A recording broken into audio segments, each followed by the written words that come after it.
நெல்லையா மழை நீரின் தொல்லையா? நெல்லையிலே ஒரு நிலைமை, அதை சீராக்க முடியுமா? நீர் மேலாண்மை ஒன்றுதான் ஒரே தீர்வு. சரி, சென்னையிலே என்ன நிலைமை? சென்னையிலே மழை நீரா? அதன் விளைவாக மக்களின் தீராத கண்ணீரா?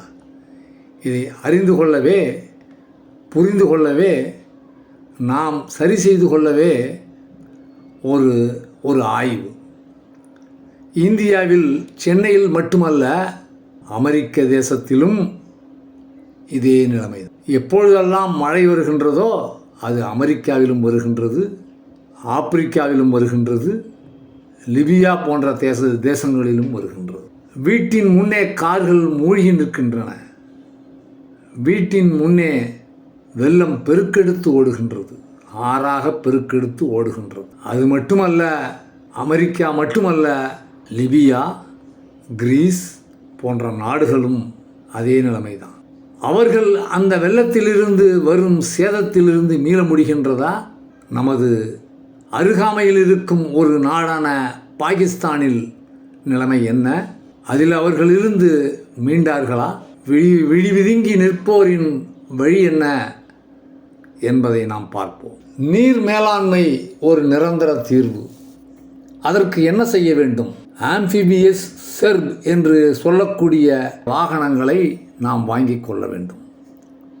அப்பொழுதுதான் நீரில் நமது கடமையை செய்ய முடியும். ரப்பர் படகுகள், ஹெலிகாப்டர்கள் இவற்றையெல்லாம் வாங்கி வைத்து கொண்டால் நல்ல விதமாக சமாளிக்க முடியும்.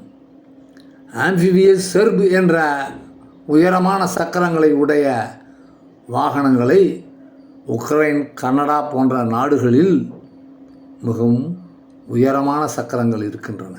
மற்ற நாடுகளில் பணியிலிருந்து மீள்வதற்காக இதை வாங்கி வைத்து கொள்கின்றார்கள். இந்த வாகனம் நீரிலும் செல்லும், நிலத்திலும் செல்லும். மரங்கள் மிகவும் குறைவாக உள்ள சென்னையிலே மழை.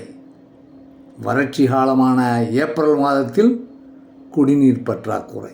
ஆனால் இது இரண்டிற்கும் சரிசமமாக செய்யக்கூடிய ஒரு வேலையை, வறட்சியிலிருந்து எப்படி மீள வேண்டும் என்று அருகாமையில் இருக்கும் தெலுங்கானா மாநிலத்தில் ஒரு கல்லேஸ்வரம் என்ற இடத்தில் நீரேற்று நிலையம் ஒன்றை ஏற்படுத்தியிருக்கின்றார்கள். இதன் மதிப்பு என்ன தெரியுமா?